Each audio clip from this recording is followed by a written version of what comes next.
प्रथम पूजन के लिए चुना गया है भगवान श्री कृष्ण को। ओहो, जैसे ही भगवान श्री कृष्ण को चुना गया है तो क्या हुआ है, शिशुपाल को क्रोध आ गया। क्यों क्रोध क्यों आया है? क्योंकि महाराज शादी करके कौन गए थे? रुक्मणी मैया से बारात कौन लेके गए थे? शिशुपाल। और ब्याह के कौन लाए थे? ब्याह के लाए थे श्री कृष्ण भगवान। और बारात खाली बिना दुल्हनिया की, डोला खाली का खाली, और शिशुपाल जी महाराज अकेले ही चले आए अपने घर। सबरी भाभी अब पूछ रही है, क्यों शिशुपाल भैया दुल्हनिया कहाँ है? अब बताओ क्या जवाब दे। किसी की बारात से दुल्हन चली जाए तो बताइए कितनी बेइज्जती की बात है। आज शिशुपाल नित्य प्रति रोज महाराज खरी खोटी सुनाता है। श्री कृष्ण कभी ना कभी तो पाला पड़ेगा, तब बताओ उसका बदला जरूर लूंगा। लेकिन देखिए श्री कृष्ण भगवान की करुणा, दयालुता कि रावण ने, ठीक है, कंस ने, शिशुपाल ने, अघासुर, बकासुर, तृणावर्त, चारुर, मुष्टिक, पूतना और भी जाने कितने सारे दैत्य भगवान को किस भाव से पूछे, कैसे याद किए? बताओ, मित्रता से या शत्रुता से? शत्रुता से, शत्रुता से उन्होंने, यहां तक कहा जाता है कि कंस भगवान श्री कृष्ण से इतना द्वेष करता था, इतना उसके अंदर नेगेटिविटी थी कि उसके सामने यदि दाल आती थी और कहते दाल में जीरा का तड़का भी लगा होता था ना, तो श्री कृष्ण हमारे क्या है, सांवरे हैं, तो बोले जीरा की दाल, यदि दाल में जीरा का तड़का भी लगा है तो एक थाली फेंक देना। तो बोले हटाइए, इसमें इसमें मेरे को श्री कृष्ण की याद आ रही है, उस कृष्ण की याद आती है। इतना द्वेष रखता था। और देखिए उनकी करुणा कि भगवान श्री कृष्ण सभी को क्या प्रदान किए? परम पद प्रदान किए हैं, उनको उनका उद्धार किए हैं, उन्हें वैकुंठ की प्राप्ति कराई है, उन्हें उद्धार कर दिए। बताइए कितने दयालु। आपके दुश्मन कहीं आपको मिल जाए तो, आपका कोई दिन रात गाली दे तो आप क्या करोगे? बताओ। इस प्रकार से, लेकिन इसलिए कहते हैं कि वे सभी की गलतियों को माफ करने वाले हैं। इसलिए बार बार कहा जाता है कि भगवान से ज्यादा श्री हरि से दयालु कोई नहीं है। इसलिए कहते हैं कि आइए इधर, मुड़िए इधर, करिए भजन, बनाइए जीवन को धन्य अपने। और इस प्रकार से महाराज जैसे उनका प्रथम पूजन के लिए चुना गया है, शिशुपाल महाराज उससे देखा नहीं गया और गालियां देना प्रारंभ कर देता है। जैसे ही गालियां देना शुरू किया है तो भगवान श्री कृष्ण कहते हैं कि देख शिशुपाल, 100 तक तेरी मैं माफ करता हूँ, और 100 से तूने नेक भी आगे गिनती बढ़ाई तो समझ ले। लेकिन शिशुपाल को क्रोध आया, अपनी दुल्हनिया का सारा गुस्सा उतार रहा है।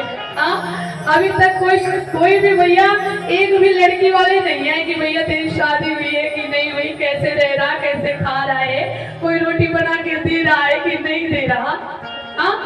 रोटी भी बुढ़ा हो जाओगे तो कोई रोटी भी नहीं देगा, यानी हमारी रोटी छीन ली हो, एक दुल्हनिया भी नहीं आने दी। लेकिन भगवान श्री कृष्ण को जो रुक्मणी प्राप्त हुई है वे कौन है? वे लक्ष्मी। और लक्ष्मी मैया नारायण भगवान से अलग कैसे हो सकती है? नहीं हो सकती। इसलिए वे कहाँ गए हैं? नारायण जी से उनका विवाह हुआ था भगवान श्री कृष्ण से। और यदि आपको लक्ष्मी की प्राप्ति करना है तो थोड़ा ही कहना है कि आपके घर कोई संत, महात्मा, ब्राह्मण, कोई भिक्षुक आया करे तो उसका स्वागत सत्कार करने से मत चूका करो, कम से कम उसे मानो, कम से कम उसका स्वागत सत्कार करो। आपके घर अतिथि आए उसे उसका भी स्वागत सत्कार करो, थोड़ा मुंह मत मोड़ा करो, ठीक है? आप कम से कम कुछ ना कुछ आप सीखिए।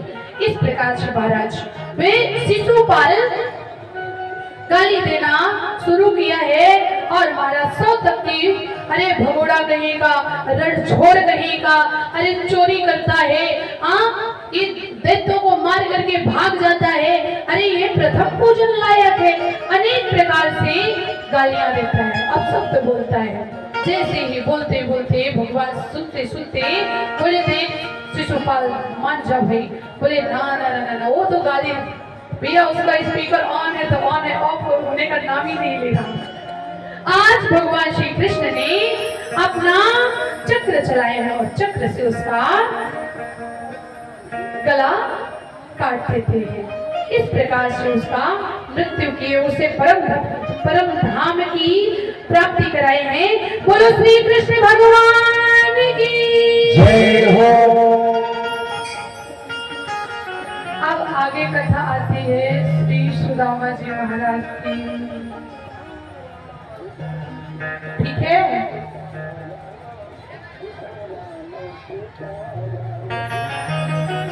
सुदामा जी महाराज जी की कथा। अब बताएं सुदामा जी महाराज जी की कथा कितने लोगों ने श्रवण करी है? सभी जानते होंगे। ये तो कुछ जानते ही नहीं है लग रहा है। बताओ सुदामा जी की कथा कितने लोगों ने सुना है? और हाथ उठाओ। अरे झूठे को उठा दो भैया, यहाँ नंबर थोड़ी ना करना है कि भैया नहीं 100 का पूर्णांक है तो इसमें 25% आएंगे, 25% आएंगे तो भैया फेल हो जाओगे। झूठ को बता सुदामा जी का चरित्र। तो कहते हैं कृष्णास्यासी सखा कश्चित् ब्रह्मणो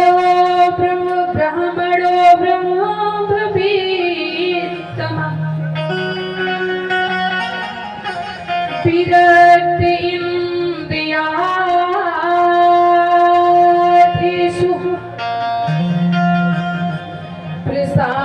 प्रशांतात्मा जितेन्द्रिय। श्री सुखदेव जी महाराज राजा परीक्षित को कथा श्रवण कराते हुए कहते हैं कि जो श्री सुदामा जी है ना, वही विरक्त इंद्रियार्थ थे, अर्थात वे विरक्त है, इंद्रियों को बस में करके रखे और प्रशांत आत्मा, हर हाल में जो प्रसन्न रहे। दुख हो तो सुख हो तो हर हाल में क्या करना है? प्रसन्न रहना है। और वैसे सुदामा जी इसी तरह ही हैं कि वे हर हाल में प्रसन्न रहने वाले हैं। कहते हैं तेरे दुख भी मुझे प्यारे हैं, तेरे सुख भी मुझे प्यारे हैं। अर्थात दुख और सुख दोनों हे श्री कृष्ण, हे गोविंद, हे श्री हरि, हे परमात्मा, हे जगदीश्वर, हे सर्व सामर्थ्य, हे परमात्मा, आपके सुख आपके दुख हमें दोनों अच्छे लगते हैं। ये है भक्त के लक्षण। दुख आ जाए तो यहाँ तक होता है, मैंने अब आप ये बात मानो या ना मानो, लेकिन मैं नाम तो अभी भी ना लूंगी। नाम भी मेरे को पता है। उसके पुत्र की मृत्यु हो गई, अब एक ही बेटा था, बेटे की मृत्यु हो गई, तो उसने किया क्या कि उसके घर में जो मंदिर था और मंदिर में जितने भी भगवान थे सभी को उठा करके और तालाब में फेंकाया। बोला क्या? आंखों देखी घटना। उसने कहा भगवान मेरे साथ अन्याय किए हैं। नहीं, भगवान और सब कोई अन्याय कर सकता है, लेकिन भगवान कभी भी किसी का अन्याय नहीं किया भैया, कभी भी अन्याय नहीं किया। भगवान ही है जो कि आप हम सभी का निर्णायक है, आप हम सभी का न्याय करता है। तो कहा करो कि सुख भी आपके ही दिए हुए हैं और दुख भी आपका दिया हुआ है, इसलिए आप चाहे हमें सुख दो चाहे दुख दो, आपकी मर्जी में ही हमारी रजा है। आप सुख में रख लो तो ठीक, आप दुख में रख लो तो ठीक। क्यों? क्योंकि वह आपकी मर्जी है, आपकी वही इच्छा है, या फिर कहीं तो हमारे वह प्रारब्ध है, हमारे वह कर्म है। और आपको हर एक बात बता दी गई है। मेरे हिसाब से बार बार उसी बात को दोहराने से कोई मतलब नहीं है। और तो प्रसन्नता, हर हाल में वे प्रसन्न चित्त रहने वाले हैं। अपने इंद्रियों पर उन्होंने विजय प्राप्त कर लिया है।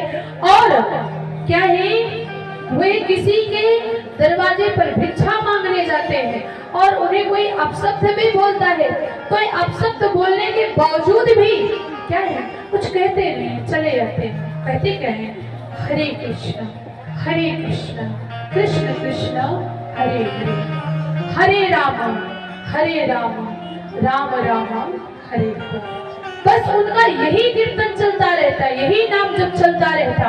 और माला जप करते हर पल, हर घड़ी, हर क्षण, सुबह शाम सांझ, हर वक्त वे माला जप करते। और सुशीला मैया कभी भी भगवान श्री कृष्ण से रोते हुए ये नहीं कहेंगी आज हमें क्षुधा लगी है, आज हमें प्यास लगी या भूख लगी है। उन्होंने कहे नहीं है, कभी नहीं कहे उन्होंने। लेकिन भगवान की लीला देखिए, भगवान श्री कृष्ण ही एक दिन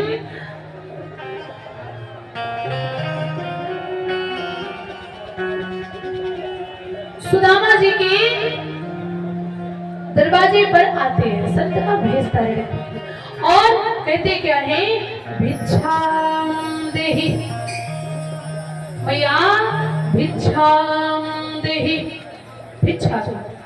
आज सुशीला मैया आती हैं।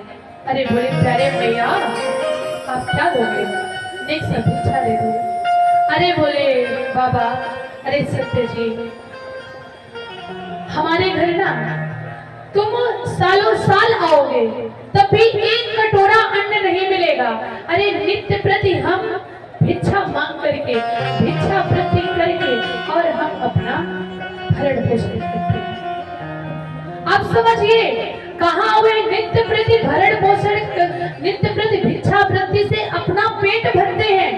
और आप हम बताइए, आप हम क्या ऐसे हैं? क्या आप हम सब बताइए, यहाँ पर किसकी ऐसी दशा है कि रोज सिर्फ भिक्षा वृत्ति से उसका पेट भरता हो? नहीं कोई ना। तो हाँ, एक व्यक्ति था और वह व्यक्ति क्या किया, एक दिन उसकी मृत्यु का समय आता है और मृत्यु का समय आया, उसकी डेट बिल्कुल फिक्स थी। हाँ, डेट फिक्स हुई। अब महाराज ने तो बड़ा घबराया। किस बात पे?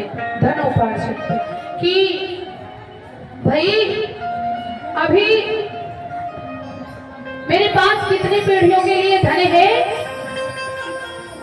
गिनता था। और जब वह तिजोरी से पैसा निकाला है, धन जितना भी उसका तिजोरी में पैसा है, धन है, तो गिना है तो 7 पीढ़ियों के लिए धन है उसके पास। ठीक है। लेकिन अब जैसे 8वीं की बारी आई तो महाराज उसे क्या आ जाता है, मूर्छा आ जाता है। आजू बाजू जो बैठे थे, भैया इतना सारा खजाना, सोचे कि थोड़ा ज्यादा पैसा है तो इस वजह से हो जाता है ना, ज्यादा खुशी में क्या आता है, ज्यादा खुशी होती है तो सोचे खुशी के कारण ये मूर्छित हो गए होंगे, कुछ ऐसा हुआ होगा। लेकिन जब वे सेठ जी को जगाए, बाबा को जगाए, बोले बाबा, अरे संत जी काहे, अरे बाबा काहे को ये ऐसे मूर्छित हो गए? बोले चिंता हो गई है प्रभु। बोले किस बात की चिंता? बोले 7 पीढ़ी के लिए तो धन है, 7 पीढ़ी तो चाहे जितना खाएंगे उतना धन है मेरे पास, लेकिन 8वीं पीढ़ी का क्या होगा? 8वीं पीढ़ी के लिए धन नहीं है। 8वीं पीढ़ी को सोच करके उसे मूर्छा आ गई है। अब बताइए, लोग एक पीढ़ी को नहीं जुटा के रख पाते, 8 पीढ़ी का वो चिंता कर रहा है। हाँ, इसलिए कहते हैं कि धन पर फोकस करो, लेकिन इतना नहीं। सुदामा जी से आप सीख लीजिए, सुदामा जी किस प्रकार से व्याकुल हैं, लेकिन वे व्याकुल नहीं, बल्कि भगवान के भजन में वे आनंद में हैं। उन्हें वे व्याकुलता, उन्हें वे भूख, उन्हें समझ में नहीं आती। और महाराज वे हर पल सिर्फ क्या, भगवान का नाम जप करते हैं, और भगवान का नाम ही है जो कि आपके साथ जाने वाला है। हाँ, अब एक तुम्हें एक थोड़ा सा एक चुटकुला सुनाती हूँ। एक ध्यान से सुनना। भगवान का उद्देश्य